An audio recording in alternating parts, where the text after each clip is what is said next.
আমি সকলোৱে মানে এজ এ নিউ মম কনফিউজনত থাকোঁ কোনটো ডাইপাৰ ইউজ কৰিম, কোনটো ডাইপাৰ ভাল হ'ব, কোনটো ডাইপাৰ মানে স্কিনত ৰাছেছ হ'ব নেকি, এনেকুৱা ধৰণৰ কনফিউজনবিলাক থাকে। চ' মই কি ইউজ কৰিছিলোঁ বা কৰোঁ সেইটো মই আপোনালোকৰ লগত শ্বেয়াৰ কৰোঁ, হ'ব অকণ চাগে আপোনালোকৰ হেল্প হ'ব বুলি ভাবিছোঁ। আৰু প্ৰথমতে মই ফাৰ্ষ্ট মামী পকো পেঞ্চিল ইউজ কৰিছোঁ।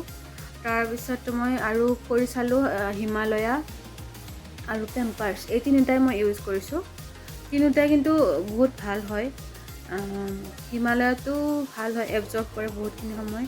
তাৰপিছতে মামী পকো পেঞ্চটোতো মই এতিয়া মানে বেছিয়ে ভাল পালোঁ এই তিনিটা ইউজ কৰি। মামী পকো পেঞ্চটোৱে মই ইউজ কৰোঁ, বহুত সময় এবজৰ্ব কৰি ৰাখে আৰু লগতে ৰাছেছ নহয়। ৰাছেছ নহ'বৰ কাৰণে মই ৰাছেছ ক্ৰীমো লগাওঁ আৰু লগতে নাৰিকল তেলো লগাই দিওঁ। কেতিয়াবা কেতিয়াবা ৰাছেছ ক্ৰীম লগাওঁ, কেতিয়াবা নাৰিকল তেল লগাওঁ। তাৰপিছত আৰু কোনটো পেম্পাৰ্ছটো ইউজ কৰোঁ। পেম্পাৰ্ছটো মাত্ৰ মই চাইজটো অলপ সৰু যেন লাগে, সেইকাৰণে মই যিটো চাইজ থাকে তাতকৈ এটা চাইজ অকণ ডাঙৰে লৈ লওঁ।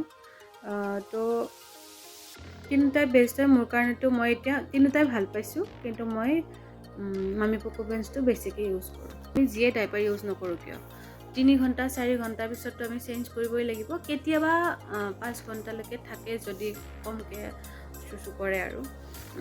আৰু লগতে কি হয়, কেয়াৰটো আমি এক্সট্ৰা কেয়াৰ ল'বই লাগিব ভিতৰ স্কিনটো যাতে ভালকৈ থাকে। সেইটো কাৰণে মই কি কৰোঁ, ডাইপাৰটো যেতিয়া ভৰ্তি হয় তেতিয়া খুলি দিলোঁ। খুলি দিয়াৰ পিছত ধুনীয়াকৈ ৱাইপছেদি মুচি দিওঁ।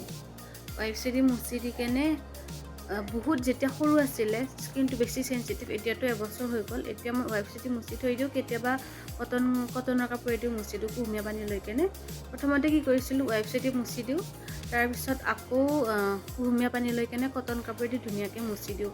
মুচি কেনে আকৌ শুকান কাপোৰেদি কটন কাপোৰেদিয়ে ধুনীয়াকৈ ডেপ কৰি দিওঁ। ডেপ কৰি কেনে শুকাই লওঁ। শুকাই লোৱাৰ পিছত মই নাৰিকল তেল লগাওঁ, লগাইহে নেক্সট ডাইপাৰটো পিন্ধাওঁ। আৰু লগতে কেতিয়াবা ৰাছেছ ক্ৰীমটো লগাইছিলোঁ। ৰাছেছ ক্ৰীম নাথাকিলে নাৰিকল তেলো লগাব পাৰে, নাৰিকল তেলো স্কিনৰ কাৰণে বহুত ভাল। আৰু এটা ইম্পৰ্টেণ্ট কথা, সকলো কেঁচুৱাৰে স্কিন টাইপটো বেলেগ হয়, গতিকে ডাইপাৰৰ এক্সপিৰিয়েঞ্চো চবৰে কাৰণে বেলেগ হ'ব পাৰে।